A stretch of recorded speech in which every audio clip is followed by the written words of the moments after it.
Depuis la création de la Fondation Richelieu Internationale, le conseil d'administration de cette dernière a mis de l'avant des politiques diverses, toutes orientées vers l'aide à l'enfance et à la jeunesse en francophonie. Que ce soit par des dons permettant l'achat d'appareils sophistiqués, servant au dépistage de maladies, par des participations à des événements spéciaux, grâce à des dons ou par des remises de bourses individuelles, l'objectif a toujours été de soutenir l'enfance et la jeunesse.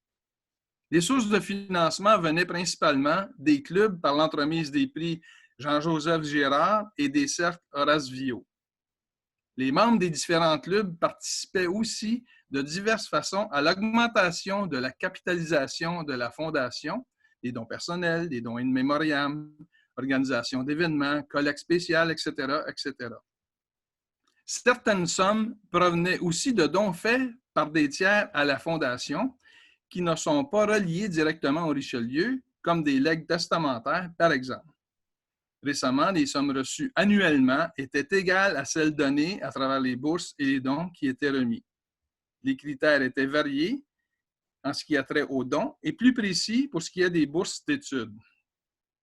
Suite à une longue réflexion et à l'élaboration d'un plan stratégique quinquennal, il a été convenu de conserver la mission originale de soutien à l'enfance et à la jeunesse, bien évidemment. Mais nous avons aussi convenu de changer la façon de percevoir la FRI et sa manière de gérer l'argent recueilli. Depuis quelques années déjà, cette dernière souffre du fait que les seuls véritables donateurs, sauf exception, sont les clubs par l'entremise des prix Jean-Joseph Girard et du Cercle Horace Villot. Les sommes ainsi recueillies étaient systématiquement remises sous forme de bourses ou de dons et ne généraient que peu de croissance. Les membres ont maintes fois mentionné et répété qu'ils sont à bout de souffle, que l'on ne peut en demander plus financièrement de leur part et nous les avons entendus. Notre réflexion nous a menés à une nouvelle approche, moins orientée vers l'individu et plus orientée vers la communauté. Et pas n'importe laquelle, la communauté qui nous succédera, c'est-à-dire la jeunesse. Toute cette réflexion, ce chambardement, ce déploiement des forces passe par l'élément le plus important aux yeux de la jeunesse, l'environnement. En ciblant de soutenir l'environnement, nous serons en mesure d'assurer un avenir à nos jeunes. Qui plus est, notre virage vert nous permettra d'aller chercher des entreprises et organisations partout en francophonie qui ont décidé de se tourner vers l'environnement. Nous en ferons des partenaires et non seulement seront de tout cœur avec nous, mais qui pourront nous aider financièrement dans nos démarches environnementales. Plus personne de sérieux et crédible ne doute des changements climatiques et de ses méfaits. Les plus grandes entreprises ont pris un virage vert et la mouvance est irréversible car les scientifiques sont unanimes, il n'y a plus de temps à perdre. Il en va de même pour le Richelieu et sa fondation. L'avenir passe par une réduction de nos déchets, la réutilisation des biens qui sont encore bons, le recyclage, le compostage et plus encore. Ce ne sont plus des îlots isolés ni des agglomérations de déchets qui flottent dans nos océans, mais des continents de plastique et autres matériaux jetés.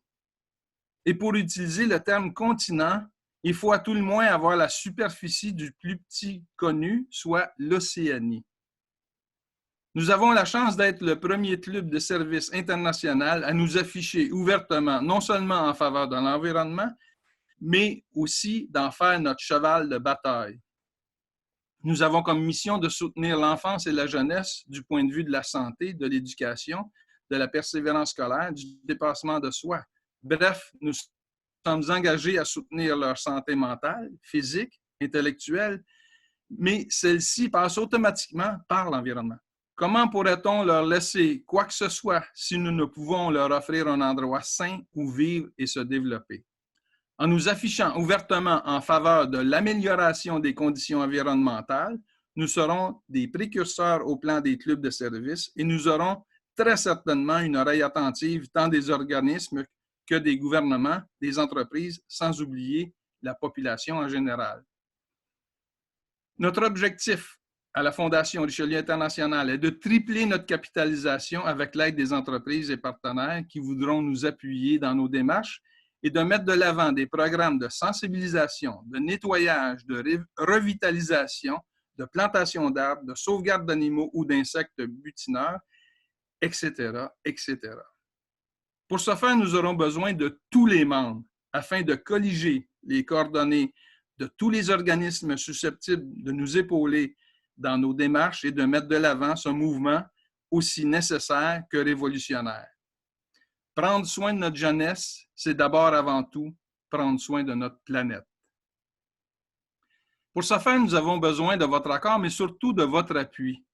Nous ne voulons pas simplement que vous soyez d'accord avec le principe, mais que vous soyez partie prenante des décisions, que vous soyez impliqués dans les démarches et que vous soyez des ambassadeurs de cette nouvelle philosophie.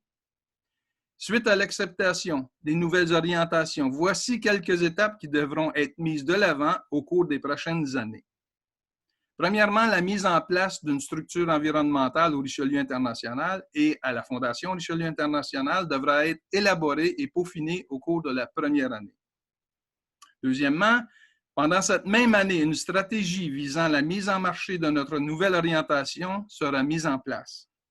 Troisièmement, au premier élément, nous retrouvons la partie éducation, c'est-à-dire la publicisation de notre nouvelle approche, la promotion de saines habitudes environnementales, la mise en forme du message que nous souhaitons véhiculer. Quatrièmement, la Fondation Richelieu International fera des rapprochements avec des organisations, des entreprises et les divers paliers gouvernementaux ayant des préoccupations environnementales dans le but de nous aider à financer les projets qui verront le jour.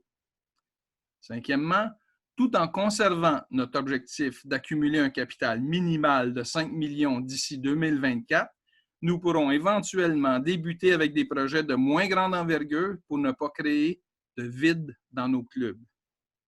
Sixièmement, au fil du temps, la Fondation Richelieu International fera la promotion et soutiendra, grâce à des subventions, les élèves des classes, les écoles et les organismes qui mettront de l'avant des valeurs environnementales en fonction des programmes qui auront été développés.